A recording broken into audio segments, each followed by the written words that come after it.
beyond the scope of normal.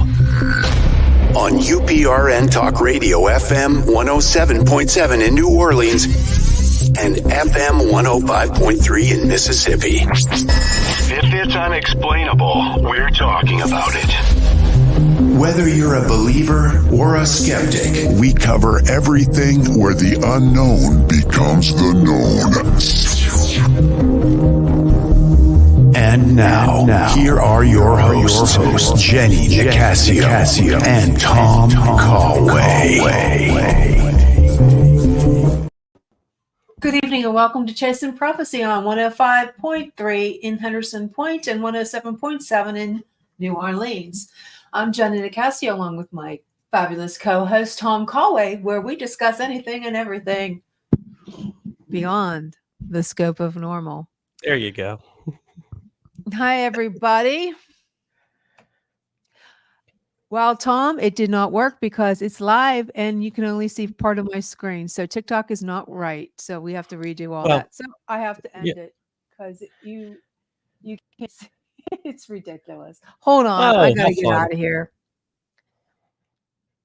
All right. Well, that's great. So hello, everyone. Broadcasting live on the United Public Radio Network, UFO Paranormal Radio Network 105.3 on the Gulf Coast and 107.7 in New Orleans. Of course, on the UPRN Facebook and YouTube page and Chasing Prophecies Facebook and YouTube page. And we have a wonderful guest today. Hopefully everybody's out there enjoying. Everybody has their digits still from the 4th of July. Great weekend, great time. And yeah, so, with the holiday being just near, just over, one of the most Americana things you can do is go hunt and go look for monsters, right? That's pretty cool. And it being an adventurer, going and looking for everything. And we have the perfect guest to kind of embody that. And so, we're going to get right into it with her. So, let me introduce Susy Bastille. Susy is an independent researcher of the elusive and often maligned Pukwudgie. Born and raised in Connecticut, her focus has been on the rich history and strange, spooky occurrences in New England. With a career in finance and a BA in psychology, her focus is on analytics and dissecting why we look at phenomena the way we do. I like that. Her research into Pukwudgies led her to delve into the mystery of the Bridgewater Triangle, one of New England's most infamous high strangeness areas. The area has a phenomena including numerous ghost sightings, Bigfoot, thunderbirds, giant snakes, phantom lights, UFOs, and of course, Pukwudgies. Her research has also led her to uncovering family secrets and an interest in ancient stone structures in New England. So without further ado, let's welcome in Susy. Susy, hello. Welcome to Chasing Prophecy Radio Show. How are you today? I'm great. Happy to be here. Thanks for having me. Yeah, we're happy to have you here. Yes, we are. We're happy to, kick the trend of psychic guests. We've had a lot of them on in a row there. And so, we wanted to get more into cryptids and monsters and things like that. And just, we don't come across them every day in our travels. You know what I mean? Looking for people. So when we found one, we hope you'll be a friend of the show and stick with us and come back on and on and on. So let's get into some of the topics you have and introduce you to our audience down, a little further away from you, down, we have towers out in the Gulf Coast, Mississippi and New Orleans. So to start us off, for you, Susy, personally, what started you on your personal paranormal and cryptid journey? That is not as straightforward as a question as you might think. And I think I'm still figuring that out myself. All right. So my dad is from Fall River, Massachusetts, which is in Southeast Mass, and it's on the southern tip of the Bridgewater Triangle. So I grew up with my dad using Pukwudgies as like the boogeyman, saying like, don't go down near the ponds, the Pukwudgies will get you, and things like that. And there was no internet at the time, right? So I had looked for them because it's interesting when your parents tell you not to do something. Oh yeah. You kind of want to know more about it. So I had like gone to the library and looked in books for Pukwudgies, didn't find anything. I thought my dad had made it up. And then in 2013, they released a documentary about the Bridgewater Triangle.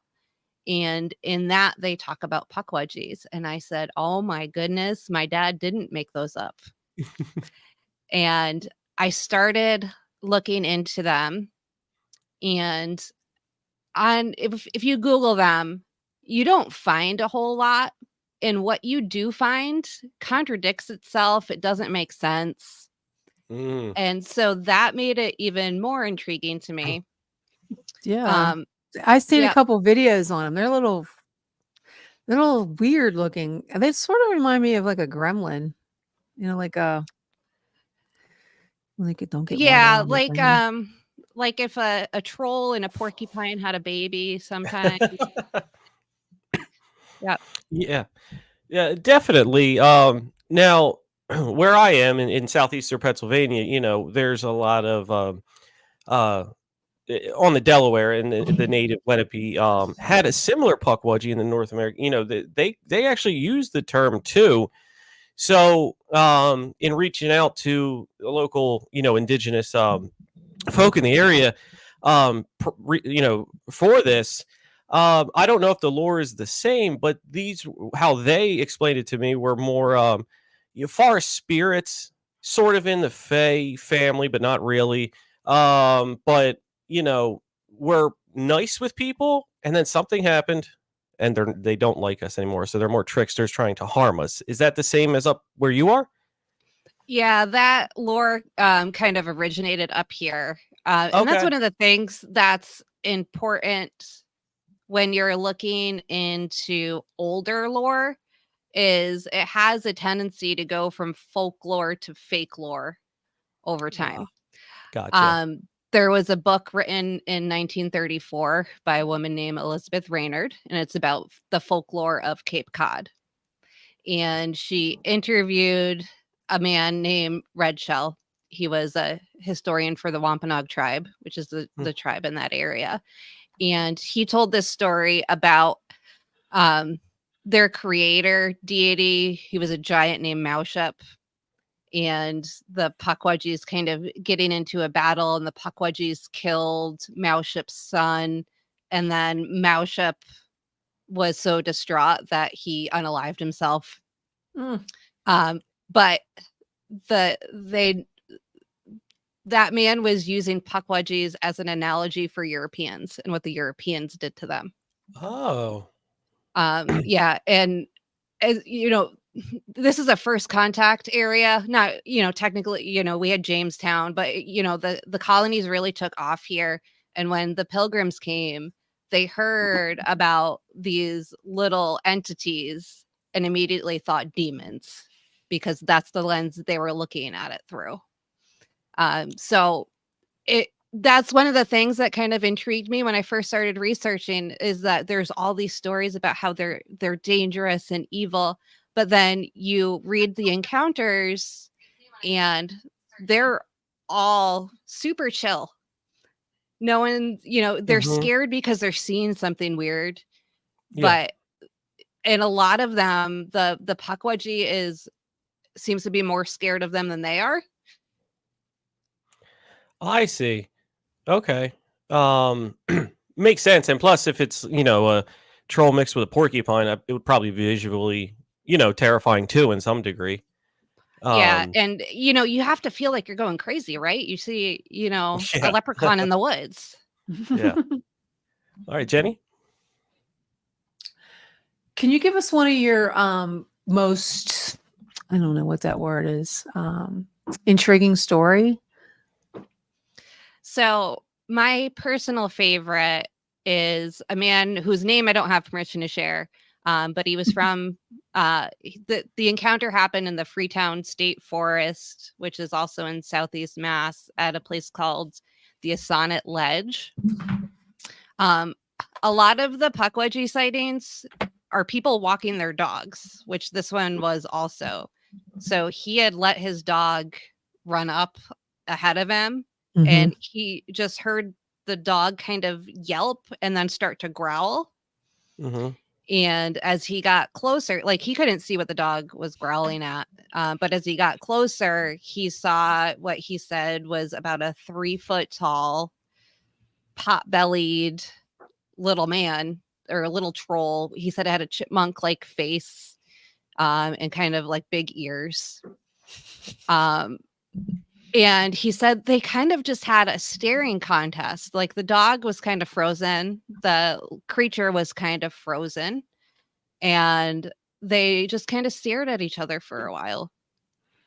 And when they eventually he got the dog away from it and they went away. He said he kept looking over his shoulder as he was walking back, but he didn't see anything. And I one of the things I always ask is like, what else was going on? Did you see something? Did you smell something? What was the weather like? Things like that. And he said he smelled a floral scent at first. Then as he got closer, it smelled like ozone. And he also said, like, I don't know if this is related, but there was an awful lot of fireflies out that evening, which was interesting to me because that is traditional Pukwudgie lore in the Indiana Mound State Park area. Oh, wow. I've never heard it up here. And this man didn't know what a Pukwudgie was. He had actually stopped me because he saw my keychain that had a Pukwudgie on it and said, "What is that?" I think I've seen one. It sounds. If you met one of those little dudes like on a deserted road, you see in the movies. I don't know, Tom. Yeah. What do you think? Do you think they're just a legend, a myth? Do you think they could be real? I mean, Well, I think they could be real in the sense of being a forest spirit. You know what I mean? In that way, that the forest conjures itself, whether it's a protector or a guardian or just an entity. You know what I mean? You don't have to have a reason. We don't have reasons, to be here. But I do see we have a question from Nicole, and Susie, if you can't answer it, no problem. Nicole, how can fays attach themselves to objects or people like spirits? Do you know? So I think it's, up for speculation. My personal opinion is they're more attached to nature. Okay. But that's not to say they couldn't take an interest in a certain person.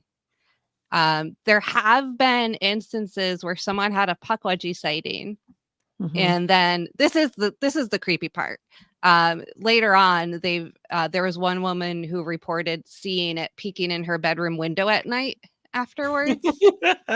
And she actually ended up moving out of the area. She didn't say it was because of that, but she made a point to mention she moved.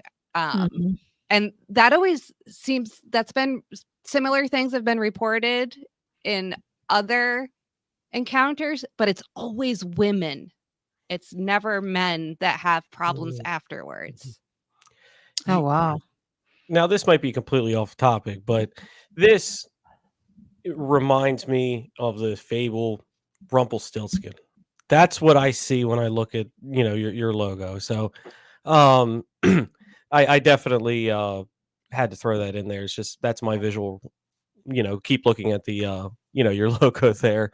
But let's get into the Bridgewater Triangle. And for anyone not local, we went into it a little bit with your background. But there's a lot of weird high strangeness going on there, correct? There is UFOs, of course. We have multiple different types of Bigfoot-like creatures. We have strange lights, which, in a lot of areas they would call spook lights, or in Europe it would be the will-o'-the-wisp. The Wampanoag word for them is Taipei Wonkas. That's what we call them here. Ghosts all over the place. And then what appear to possibly be ghost animals or strange animals like giant snakes. There's also been sightings of African lions and strange bears that aren't really bears. Some of them did happen in the 70s, and it is quite possible an exotic animal escaped. Mhm. There was one that was they confirmed with there was actual footprints, and they confirmed it was an African lion. Nobody Oh, wow. admitted to having an escaped African lion, but what They're not going would to. you? Yeah, right.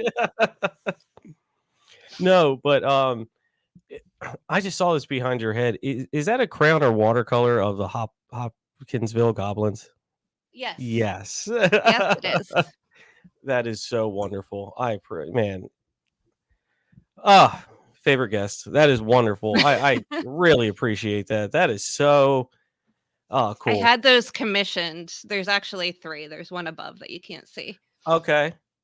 Yeah, no, and that's another story. I know it's not in your area, and I don't mean to jump off topic, but you know, I personally believe those goblins were UFO or alien entities, misconstrued as goblins. You know what I mean? And you're so right that when people see something new, it's automatically a demon, and it's not. And I think in your area too, well, for lack of a better word, it's called the Dover demon. Which, when you look at that, and it's almost a little bit similar to the goblins, but when you look at it, it could also just be a different way to draw a gray alien. You know what I mean? So, um, uh, are you familiar with? I'm sure you're familiar with the Dover demon. Have Yep. you researched that at all? Yeah, the Dover demon, I don't understand why he was scary at all.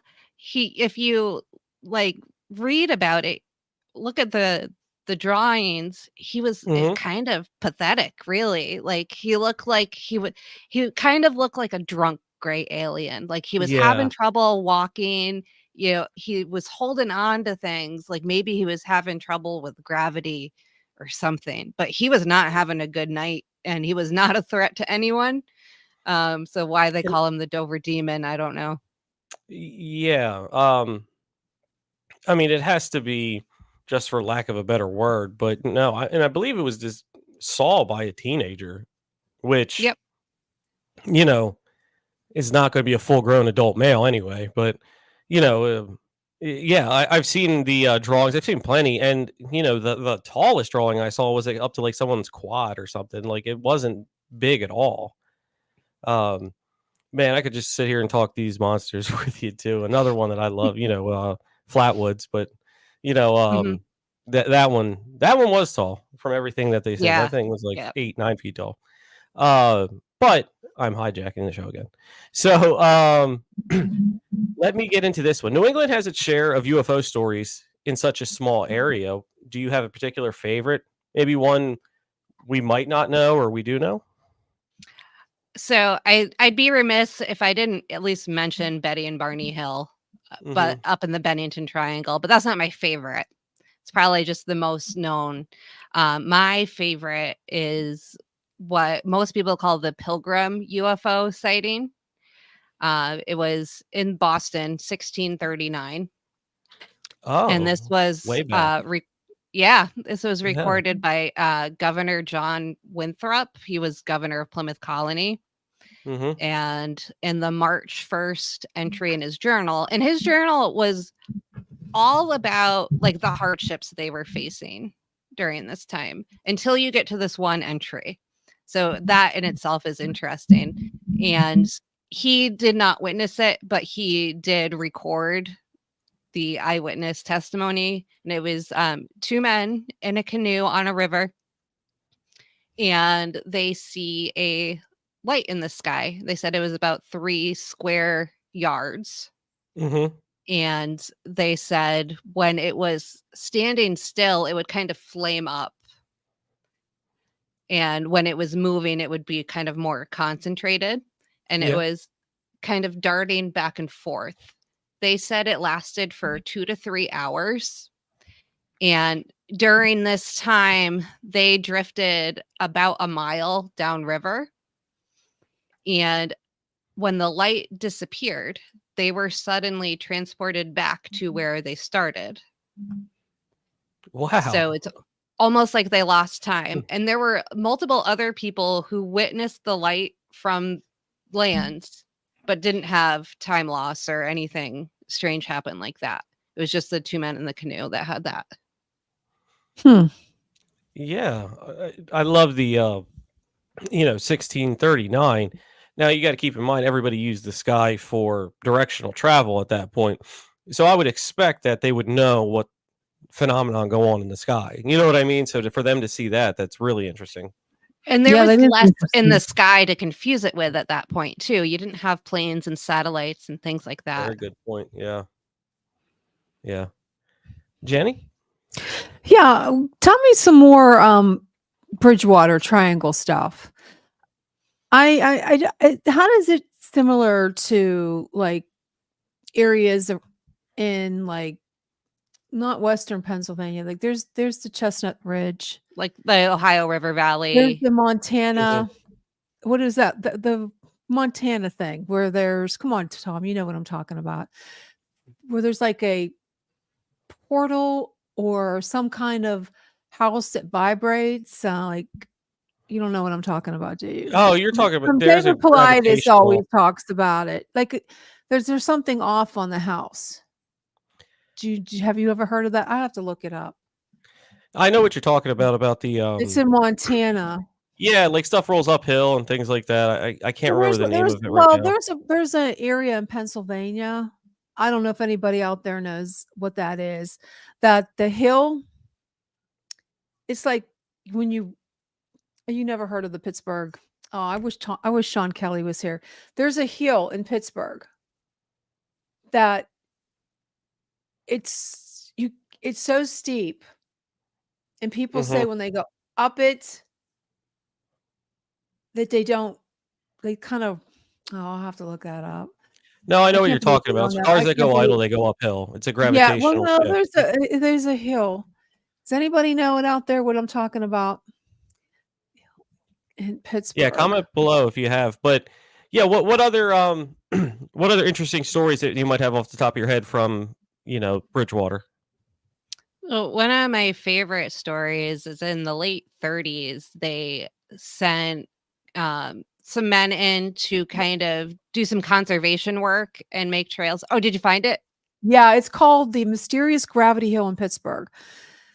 It's widely known as the amazing hill in Allegheny County that shouldn't be missed because the region is so crazy. This hill. Let me see what it tells you. What it does. We talked about it so many times on the show before. It's on McKinney Road, Coomer Road. It's near, not far from the Fountain of Youth. I don't know if you ever heard of that one either. What happens is you put your car in neutral, okay, and take your foot off the brake. You begin to pull up the hill. Did you understand that? Do you understand what I just said? Yeah, no, we can. So We you have put your two car in known for that neutral, here. and it's on a hill. It's a very steep hill, a very steep hill, and instead of going down, your car begins to roll uphill. That is the coolest thing. Freak me out. Did you never hear that? Well, it's I've like, heard of Yeah. it. so it's not like that. So this triangle thing, this Bermuda Triangle it doesn't have anything weird like that. Like, So the we real don't have Bermuda cars. Triangle? Yeah, we have cars that stop, like stall and won't stop. There is actually it's believed it may be Pukwudgie related. But these women had gotten their hands on a 4-wheel drive vehicle. I believe it was a Jeep. And they decided to go down this dirt road Mhm. through the Freetown State Forest. And they get out there and the vehicle just shuts off. The vehicle shuts And off. yes. And they start hearing rocks being thrown at it. Oh, well, that's weird. And they can't for the life of them get it to start. They're alone in the middle of the woods. It's two women. Kind of dangerous if you don't have mysterious rocks being thrown at your vehicle. And so they ended up having to they couldn't get it to start. They ended up having to make the decision to start walking back. And while they are walking back, actually what they did was they took their clothes off to make a torch with them. Wow.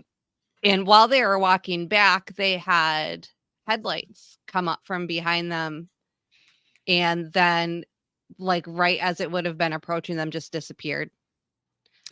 Oh, Have you ever heard of the whispers in the Appalachian? Yes. yes. Oh, Yep. we finally have someone who knows that. Yeah. Have you out there in I guess what do you call this? Yeah, you would be the very New- end, right? So yeah, the Appalachians are little further west. Mhm. Okay. So yeah, we're to the east of the mountains. But I don't think we've had any real stories like that here.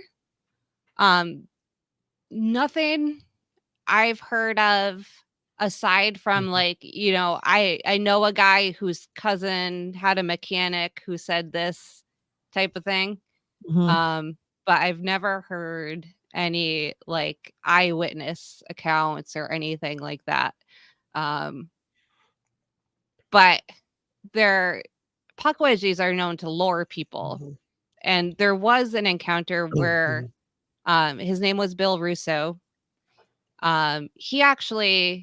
He was walking his dog at night. It was in his neighborhood. But he lives right on the edge of Hockomock Swamp, which was a kind of a hot spot.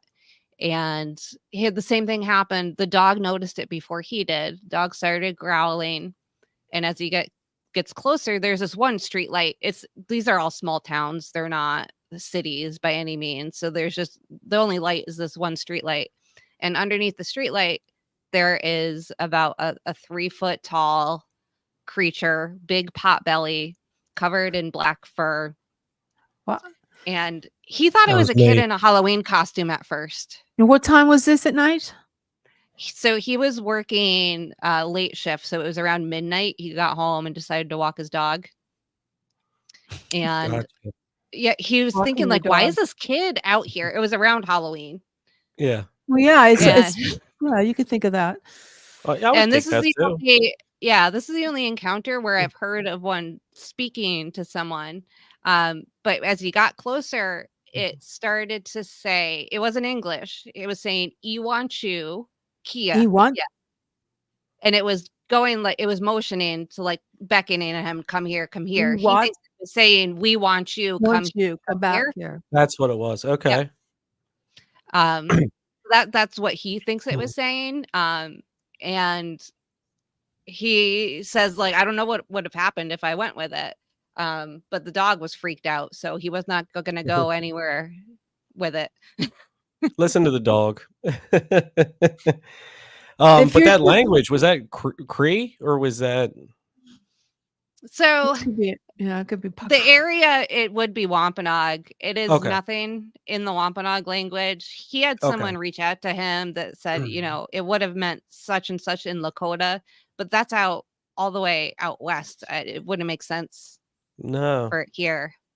I just want to take a real quick interruption here. We're broadcasting on multiple platforms, including Roku, TikTok, Facebook, YouTube, Twitch, and X. And we are on FM 107.7 in New Orleans and 105.3 at the Gulf Coast. And we have Susy Bastille. Is that how am I pronouncing it right? You got She it. is the Pukwudgie Whisperer. Woodgie. My Pukwudgie. Yeah. Wiggy. I get it. It's a Whisper. lot of consonants. It's like it's a cryptid. It's a cryptid Yep. in Massachusetts. Yep. Is that Massachusetts? Yeah, If you have well, any they're questions, all over the please post- Northeast. So New If you have any England. questions, please post it in the comments and we'll get to you as soon as possible. Absolutely. That would be a good time, Jenny. Do you want to do the smart labels read? We'll go to break and then finish up with Susan. Well, yeah, wait a minute. I got to get the thing in because I didn't keep it up All right. here. No problem. We'll just do the commercial break first, and then we'll do the read. Okay. All right. Samantha survives a tragic accident thanks to Lucian, an enigmatic being. Her newfound abilities catch the attention of a secretive government agency. Drawn to Lucian despite the danger, Samantha is unaware of his true identity. She teams up with Lucian's brothers in a daring mission to rescue him. Accused unfairly, Lucian seeks refuge on his distant homeworld. Can Samantha prove Lucian's innocence and save their forbidden love? From the Sky by J.E. Nicasio. Available now. Get your copy on Amazon and BNN. Over the centuries, occurrences from the enigmatic realm have become less, well, enigmatic. So if conversations about the supernatural, myths and legends, mind-bending conspiracies, and haunting stories of ghosts are things you take seriously, we have the podcast that you can call home. Chasing Prophecy. Just because something is unexplained doesn't make it any less real. We're more than just a podcast. We're a community for those who dare to look beyond the scope of normal. For those who are aware of the abstract and interact with a show that speaks to them. Broadcasting from Pittsburgh and Philadelphia, the show stands out as the city's premier paranormal radio program, airing every Tuesday at 7 p.m. Eastern. Come and hang with host Jenny Nicasio and Tom Conway on Chasing Prophecy. Meet Daniel Knight, a psychologist with an extraordinary gift to absorb and heal the deepest wounds of the mind. In the heart of a chilling investigation, every secret unraveled binds him closer to darkness.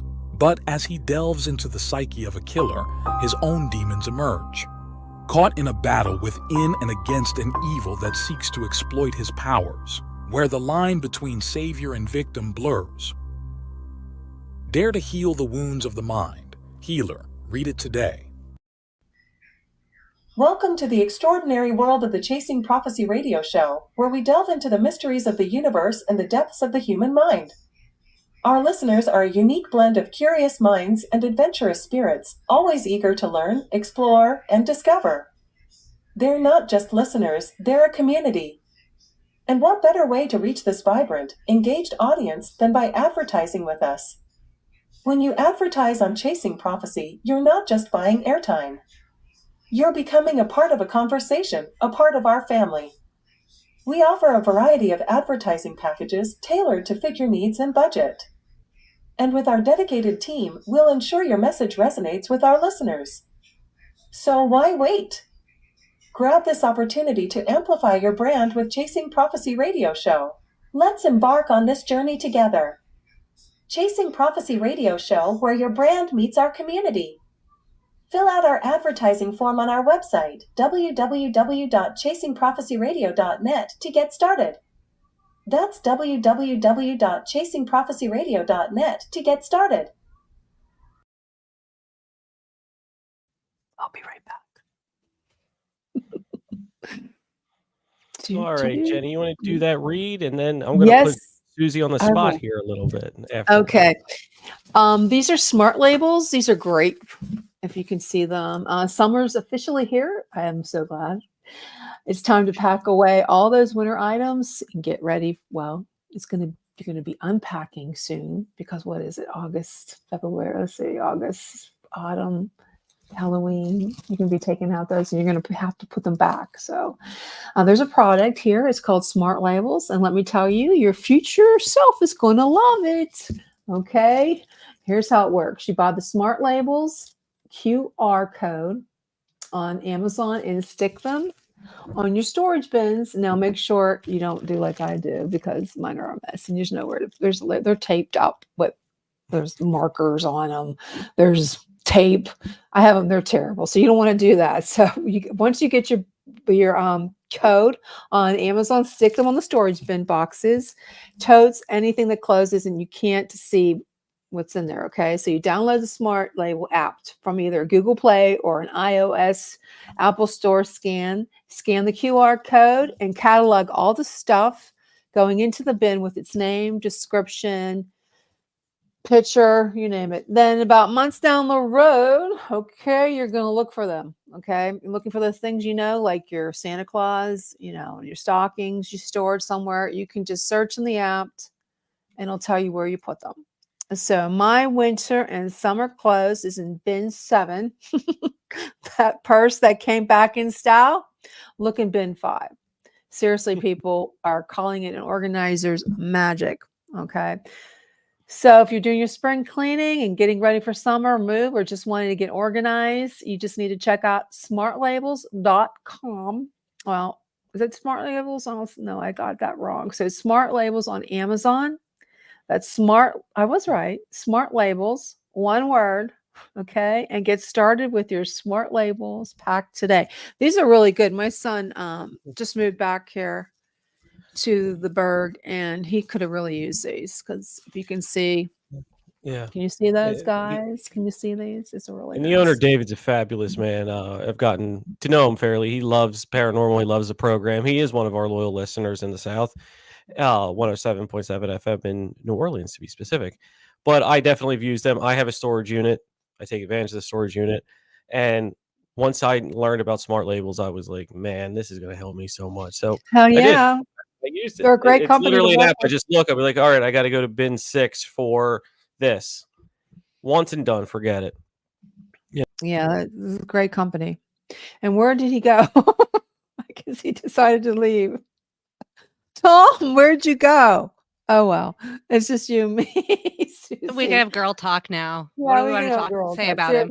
I love your haircut, and you like your sweater. Is that a sweater or is it a shirt? Is he coming back? I don't know. Okay, let me pull up the questions that we were talking about. Wonder what happened to him. I'm worried about when he disappears like that.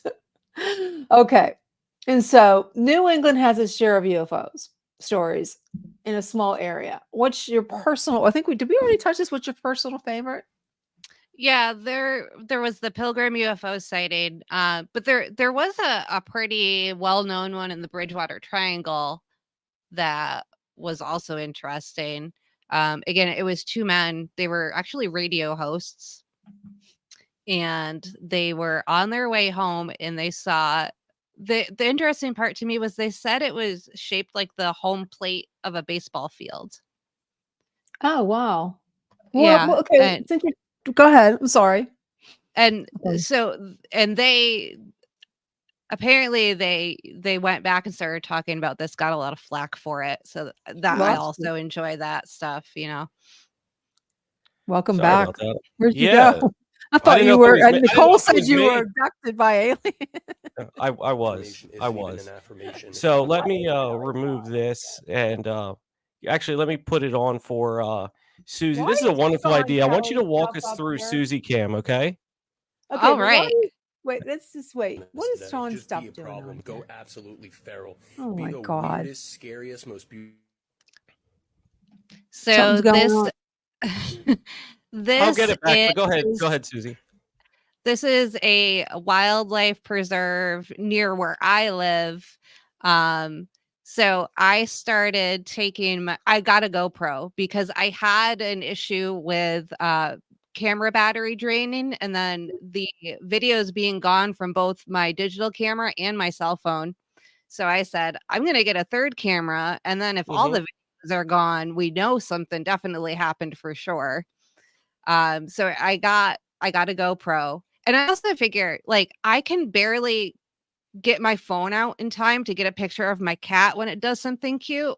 Like if I ever see I know something, it's hard. I'm never going to like be able to get a picture of it, right? Yeah. It's hard to And do that, isn't it? yeah, But I think it's also good for like people that don't live near here but are kind of Mm-hmm. interested. You can only tell so much from a still photograph. But Oh yeah. if you really want to see like what these places look like, I have my Suzy cam that I post, and I do put it on 2 times speed. Otherwise, they'd all be way too long to just see me walking through a swamp. But you can really see what the area looks like. And I always ask people, like, I'm not good at spotting like anomalies and stuff. Mhm. So I want like other people to look and tell me if they see oh. anything that I missed Susie, too. Susie, what is your TikTok user ID so people can look you up those pictures? It is Ginger Snap 25242. You can check it out on TikTok. if you can, because we're on the radio, but we also do video, so it's kind of hard I just for the put it in the people. chat for people. Yeah, for people who can't see it on here Yeah, on the radio, they can we have to go imagine to people are not looking too. So Ginger's. I know that had it, but it's good, because I saw it, and that I actually brought it up to you, Susie, today, and I was like, hey, I want to show people this because it's so interesting because you have a lot of people who claim to be, cryptid and into all of that kind of stuff, but you're actually out there and doing it. You're a modern day adventurer. All you need is like 3 ships and a monarchy behind you, and you'd be just like the old people, in the history. So for people out there, and that's why I wanted to show that, but for people out there who on the fence or they want to get into it, they just don't know how. What do you have tips or advice for people how they can get into, being an adventurer? Yeah, so I can't really help much in cities. I don't think my advice will translate there. But if you're interested in sites like I am, I'm going to say first, any women, if you're going to go out on your own, get bear spray. Oh First and yeah, foremost. more than bear spray. Pepper spray is not legal everywhere. Bear spray is legal in all 50 states, just in case, whether it's a Oh, bear or not. really? Yep. So it's not legal in Massachusetts, which is why I know that. So What's up, Joe? wear sunscreen. I'm 40 years old, so Well, bug you spray. look like you're like 20. Sunscreen. But where you're really gonna get information from is talking to the old man that's fishing. Stop in Oh. small towns, talk to True. the fire Yeah. department. The I fire have department. gotten yes. And Wow. firefighters will they won't think you're crazy. I promise. They will love to They've talk to you. probably You might seen a have lot to of hear. stuff. Yeah, you might have to hear about their fire trucks and their equipment because they'll want to talk to you about that. But they will be more than happy to point you to different sites or tell you stories that they've heard, things like that. Talking to Oh, local yeah. people is really important. And also local historical societies are a great place. Especially if it's, older lore too. And if anyone is interested in researching any indigenous lore, you have to talk to that tribe if they are still here. If they are not still here, there is generally a different tribe that will be willing to talk to you about it. You should get permission to speak publicly about certain things. Mhm. And also, they might be willing to give you more information, straighten some things out that you wouldn't have been able to find on your own. Yeah. And anytime you're researching something from a different culture or a different point in history, it's really important to understand that culture and that point in history, both of them, because if say you're looking at Pukwudgies and you start reading all of these colonial accounts of these little demons in the woods, Little it's much demons in the different. woods. It's much different than when you kind of strip back everything and just look at the eyewitness accounts and make your own decision. Look at it through, your lens and not the political or, the ideological views that person was looking at it from. That's a good point. Speaking with people who have firsthand knowledge of it or it's their culture, you're going to learn a little bit more than somebody else's. Like you said, their second take. You're getting a second take. You're not getting the actual message behind it is, I guess, the best way to say it. Yep, we saw it happen with the Fae in Europe too. Like the Celtic people, and they were nature spirits, and then it kind of got romanticized for a while with fairies and Tinkerbell and that stuff. And now, for a while, it was kind of taken like a darker turn, like watch out for the Fae type thing. And the cultures that these come from just say you have to treat them with respect, but they're not evil. And it, it's the same thing here. Jenny and I know about fairies and fae as writers. That's what's in now. Not in our wheelhouse, I'm I not guess. really a big fan of fays. I mean, I don't know. they're just bugs. They're little moths. They're moths. Like There you go. I don't know. They look like they're little moths. They're insects. They're not. They don't. Oh, I you're don't talking about the ones on like nest cams and things like that? You people think that they see like little fairies. They're just little moths or butterflies that are flying at night. They're not. Well, I'm very skeptical about fairies. I don't know if I believe that they exist, but that's my. They don't believe in you. They probably don't. I don't believe in the way that they're described in pop culture for sure. Yeah, little like Tinkerbell, like Tinkerbell and things, but in another life, as you know, the podcast labeled Paranormal, we went into Fae folk, myself and Mark Way, and I'll tell you this: when I started doing the research, I had one mindset, and by the time I was done, I had a different, because you think, okay, they Tinkerbell and they're nice and they're cute and all of that. And then you read about them and you read how they're probably malevolent some of them monsters. can be. And probably they want little to keep your demons. soul and different kind. I'm not saying they're all the same. You know what I mean? But you learn the difference between like a goblin and a dwarf and a banshee and you know what I mean? All the different types. But no, I certainly was, I'll admit it, I was painting with a broad brush there. I thought they were all the same, but it was really enlightening. That was kind of my experience too. I was just looking like at this like cool local folklore. And then as the deeper I dove into it, you start seeing like parallels to other high strangeness areas.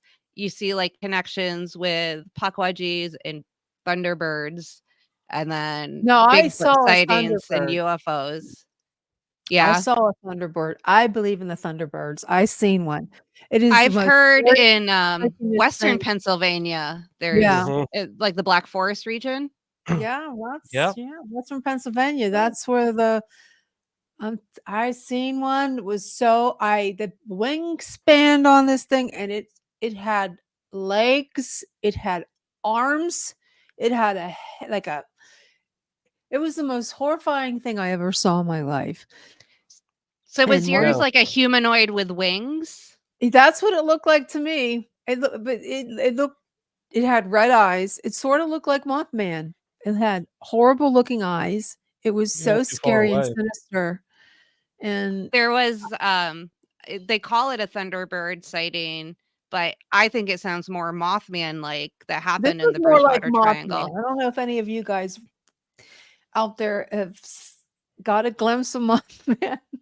So I don't know if that's it or not. I mean, but there was a lot of people were saying it was a blue heron that was like mutant, like it was huge, like there was some kind of genetic distortion. It could have been. I've seen a blue heron. It looks like pterodactyl, like a what do you call it? Pterodactyl. What do you call it? Pterodactyl. Pterodactyl. Pterodactyl. Looked like a dinosaur bird. It was hideous and it scared the living. I'm in my kitchen and I seen it fly by. It went to my pond and took on my koi. But they are hideous looking. But that could be. People think that it could be like a blue heron that's kind of genetic mishap or something. I don't know. They're scary if you ever seen one in person. We have those here. I don't think you could mistake one for a winged human. Well, this thing, whatever it was huge. And it was scary. And it was at night. And I'll never forget it. Did you have anything else? Sorry, I'm interviewing you now, apparently. Yeah, no, go ahead. Did anything else happen during that time? Like any strange lights or there was strange noises. It was in 2015. My son was still living at home, and I heard the most horrible. It was November 15th. I'll never forget it. It was the most horrible screeching sound I ever heard outside my bedroom window. And I'm going to tell you, folks, it was the most scariest. I was scared to get out of bed. And I'm like, oh my God. Like I hurried up and got out of my bed, got my son. And he said, "Holy shit, Mom, what is it?" Because we felt it like it sounded like it jumped from the roof, literally jumped on the roof. And then it jumped to another section of the roof. And then we're standing by the window. I was shaking. And go, oh, it was like a screaming, like scary, sinister sound. Like people said, "Oh, it was a raccoon." It wasn't. It wasn't cats in heat. It wasn't anything like that. It was unhuman. It was scary. And we heard it jump from the roof down to the yard. And my son was so scared. He slept in my bed with me. We were like, "Holy shit. What the hell was that?" We looked on the internet. Some other person, like I believe in a discussion board, I forget where it was, but they also heard, if you Google it, you'll come up, if you Google strange noise in November 2015, I mean, you're going to find something freaking scary. It was scary as hell. I'll never forget it. And we talk about it all the time. There's a lot of scary shit that goes around here. And because I live near the Chestnut Ridge, I mean, there's a lot of weird stuff. I mean, we see lights in the sky. We see weird you're right glowing, there. glowing Orbs. eyes. Yeah, orbs. Oh, strange shit. You I got swear. Chestnut Ridge, which is Kecksburg. You're right in the middle of Appalachia. You're, I mean, a very, very densely populated back in the day indigenous, area as well. So you have all of the makings.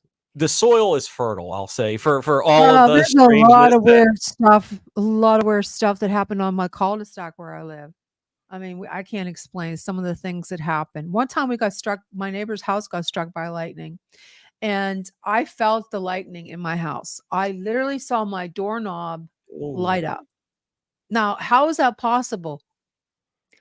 How is it possible, seriously, that a house on the cul-de-sac down like probably 3 houses was struck by lightning, caught on fire? It was horrible. It was the most scariest thing. But the lightning came into our house and the doorknob got red. Like, how could that happen? Seriously, how could that happen? Just weird stuff. Well, see, I live also near Bushy Run Battlefield. So there's a lot of Indians and stuff like that. A lot of scary Do you stuff. have any Native American mounds in your area? I know they have them in Ohio, but What I'm is not that? sure. You had to educate me on that. Like, so they have, they're not always burial mounds, but there's like the Great Serpent Mound in Ohio that it's like just dirt piled up that looks I don't like. know. I have to do some research on that. I don't know. All I know is, and I'm really disappointed that they canceled the Bushy Run Battlefield reenactment for August, because that's another thing. Tornadoes. Okay. We had 4 tornadoes in like 3 weeks time. Western Pennsylvania. We've had tornadoes before, but nothing like this. I mean, in this one, we had to go in the basement twice in my house, because it's one where it was right down the street from us. Tornado, it just took out every tree. Because I drove up there to Bushy Run and I couldn't believe of how many trees were uprooted and how many trees snapped. It's like, what's going on with the weather? I mean, and I got I guess I would call it banned from TikTok, because I said something about how it seems to me like the weather is being manipulated and not for the good. So there is a mound, McKees Rocks Native American Burial Mound, 4 miles outside of Pittsburgh. Is that your area? No, I live more in the countryside, like more out towards Westmoreland. I don't live like in Pittsburgh. So the reason I ask is so in New England, the activity seems to be around ancient stone structures. We don't have mounds here. But in like Ohio, Indiana, West Virginia, that area, they're generally around these mounds. I'll have to go check that out, because I never heard of that before. Well, they just got Stonehenge and all that. There's strange things and a lot of, like the Outlander story about how you can, there's a time traveling stone. Maybe. I don't know. The older I get, the more things that could be a possibility. Yeah. Well, where can somebody get a hold of you, Susie, if they want to learn more about you? Because we're going to have to head on out of here. Yeah, Susy Bastille on Facebook is probably the best way to keep up with me. I've also the Pukwudgie Whisperer on YouTube. If you want to reach out anonymously, maybe you don't want to admit or you don't want people to know you saw a leprechaun in the woods, you can go to pukwudgies.blogspot.com and there is a contact form there. And I am totally fine if you don't want me to talk about it or if you don't want me to give your name and you just need someone to make you not feel crazy, you can definitely reach out to me there. Well, thank you so much for joining us It's a tonight. pleasure. And I will vouch, Susie's a wonderful follow. She's always posting about her stories and what she's doing for our community, the paranormal community. You're doing a wonderful job. And if you want one or us or anything on yours, please feel free to reach out as well. You know what I mean? We'd love to do that. Absolutely. But yeah, please be And a if friend I- of the show. If you find anything, if something comes out or you or somebody else sees something in one of your Susie cams, bring it back on here and we'll talk about it, please. Yeah, Will and if do. I see a little leprechaun, I will definitely catch you, Susie. I better be the first to hear about it if you do. Yeah. Okay. Well, thanks again for joining us. Thank you so much. Wow, that was interesting. Little leprechauns. Yeah, no, I loved it. I loved the lore. I loved all of the stories. I wish we had more cryptid people. You know how we've always loved that. You know what I mean? And we want to Yeah. bring on cryptid people. Definitely. But no, a wonderful follow. Podcast is wonderful too. I've checked out a few episodes. This Susie Cam, I think that's a wonderful idea because it'll get the community involved, right? It'll get people who follow her can check out the video and go and she did the work already of gathering the footage. People can review and all of that kind of stuff. Plus, every time you hear something on TV or the internet, they say, "Oh, I didn't see it in the time, but as I was reviewing, I noticed this." That That always happens too is when I see something outside, I can't get to my camera fast enough. Like, That's a good, yeah. I can't see things, but Even though we have them, everybody has a pretty decent camera now with a cell phone. It's usually not the first thing that comes to your mind, yeah, you have that awe, you have that shock a little bit, like, oh, am I really seeing this? Mm-hmm. And then, you know what I mean? Maybe it's a third or fourth thing. But all of the experiences that I've had and all the experiences that I've had many, people tell me about is these things last under 5 seconds. It happens and then that's it. And so it's definitely I still don't know if I don't know about the little men in the I don't know unless they come through some kind of dimensional portal or something like that. Well, that's where that's ultimately where I believe in it is. And I've had discussions with people on other podcasts about like Bigfoot too, because I do believe in the portal theory. I don't believe in the flesh and blood mammal type thing. You know what I mean? Like I do believe it's on a different plane. The veil thins, they come into ours. That's mine. There's a lot of things, but it's not a perfect theory. You know what I mean? There's arguments against it, and I get that. But for me, there's too many in the yes bucket than the no bucket. There's more in the yes bucket than the no bucket, basically. I see the comment, Susie. I think that was Susie. Peacocks make the most horrible noises. Are you referring back to what I? No, I live from Nicole right here. Oh, okay. Yeah. Oh, but yeah, okay. no, foxes too. Foxes make a horrible sound. Many people have heard that and thought a baby crying and things like that. But I heard that there's a oh god, where did I hear? I just saw something. Where did I see it? I wish I remember where I saw it, but that there's an area that they hear. No, it's an Appalachian. They hear the baby crying. Yeah, in the Appalachians, they hear a baby crying. And I know if I went out, if I heard a baby crying, I probably would have followed it. And it was probably this creature that's going to eat us. I don't wonderful know. idea. Wonderful guest, and hopefully she can she'll come back on many times with us. We have to get out of here before Sean yells at you. Okay. We have to. So thank you so much, everyone, for joining us tonight on Chasing Prophecy. Hopefully we'll see you next week. Thank you so much for commenting. I really appreciate, we both appreciate you and we love you. And we hope to see you again next week. So have a great rest of your week. Don't do anything I would do. Whoa. Oh, God. Or we could do whatever we want. If you want to, go ahead. Yeah. Always have the hearts. Yeah, have Yeah, fun. you do As long whatever as you you don't want. hurt anybody. As long as you don't hurt anybody. True.